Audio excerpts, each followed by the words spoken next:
Before he preached to the multitudes, he prayed in solitude. Before he performed miracles in public, he withdrew into lonely places and prayed. Luke 15 and 5 and 16 says, "And he withdrew himself in the wilderness and prayed." Jesus understood something that we desperately need to understand today.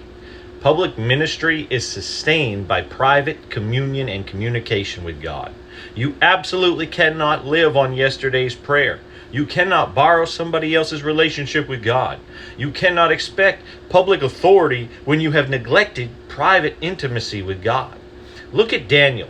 When the king made a decree that prayer could cost Daniel his life, Daniel didn't suddenly start praying.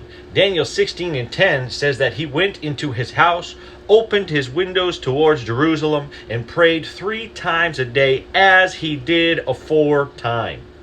The lion's den didn't create Daniel's prayer life. The lion's den simply revealed it.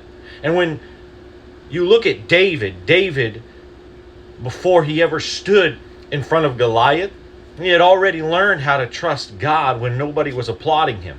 He had fought lions and bears in the secret place of the field. He learned faith when there was no audience.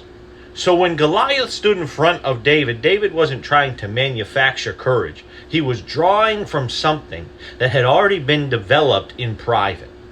That's why your secret place matters so much. The prayers that nobody hears matter.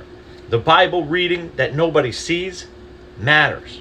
The worship that nobody applauds matters. The obedience that nobody celebrates matters, because God is building something in you that public recognition could never produce.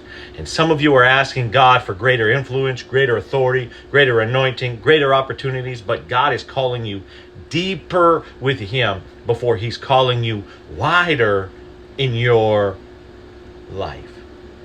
So don't chase the platform and neglect the prayer closet. Don't become so interested in being seen by people that you stop being present with God. Jesus said in Matthew 6 and verse 6, "But thou, when thou prayest, enter into thy closet, and when thou hast shut thy door, pray to thy Father which is in secret." There's a place where nobody sees you but God.